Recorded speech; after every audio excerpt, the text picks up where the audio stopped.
Nevada voters passed new and unique LGBTQ+ protections. Nevada has become the first state to broadly amend its constitution to include protections for historically marginalized people. The measure, Question 1, was supported by 58.5% of Nevada voters, while 41.5% of them opposed it.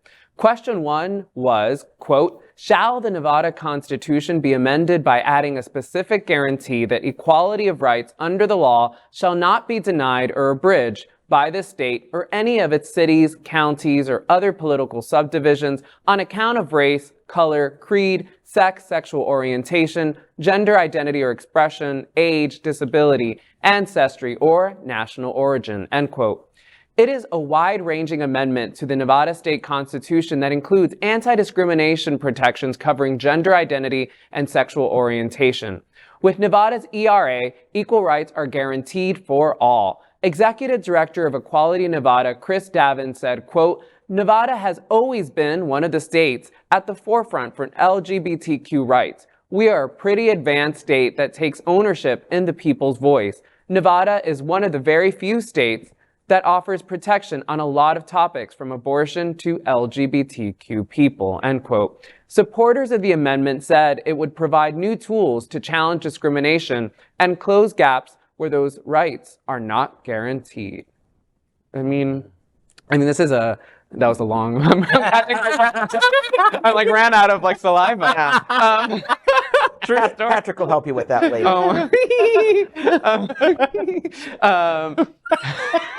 All right. All right. Either way. All right. But okay, so let me. All right, we're off the rails now. Let me just say this: as a multiracial transgender woman of color, anytime there's stuff like this going on, I think it's a wonderful thing because there are a lot of communities that are oftentimes forgotten about. So, yeah. And what I love about this is that Nevada had two very close elections. A Republican unseated the incumbent and became governor. Yeah. But the Senate went for a Democrat. So there was ticket splitting. People were considering all of their options, and they did so quite thoughtfully, it would appear. But this passed with 58% of the vote. So that says Nevada isn't that divided when it comes to doing the right thing. They also, three cycles ago, they took out the amendment that they had passed back in the early 2000s that they're protecting marriage thing where they said marriage is just between a man and woman.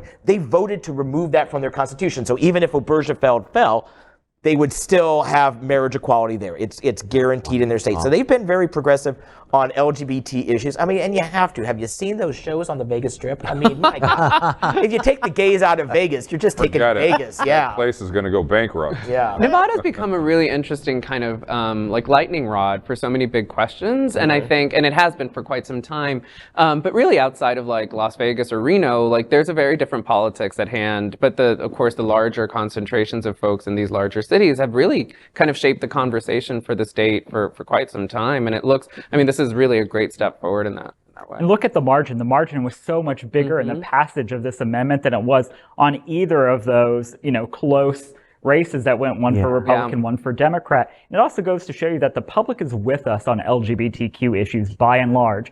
I think the Gay and Lesbian Victory Fund reported today that over 400 LGBTQ candidates were elected to office last Tuesday. Wow. By far more than any other year since they've been tracking it in history. And in swing states, anti-LGBT candidates were defeated. That should be a lesson to candidates and to elected officials who wish to go after marginalized communities like LGBTQ people. Yeah. Good point. That's amazing. But don't you think that like the younger generation is going to finally come up through the pike and say, enough is enough? Because there's a whole generation of acceptance coming up. Oh, eventually. We got our first Gen Xers, right? Well, they've been saying that since we were the younger generation that was going to be voting. I'll believe it when I see it. But there's something about this younger generation. They're just, in many ways, they seem a lot more progressive. Not only that, but is it me? But are the Republicans just getting more and more out of control and ridiculous? Oh yeah. Well, yeah. I mean, it's getting worse. Yeah, with each check. Yes. Since 2015, when Trump came down that escalator, With the toilet paper stuck to his shoe? No, that was Air Force One, which we never thought he would get to, by the way. So, yeah, they're off the rails, but good for Nevada. LGBTQ plus news is vital for our community and for the broader world as a whole. We have enough enemies at Fox News. Tucker, Sean, and Lara are loud. We need passionate allies. Happening Out Television Network, Queer News Tonight, and It's Happening Out are literally out of the closet and into the headlines. Our community needs your support. Like this broadcast and subscribe now to ensure the growth of the entire LGBTQ plus community.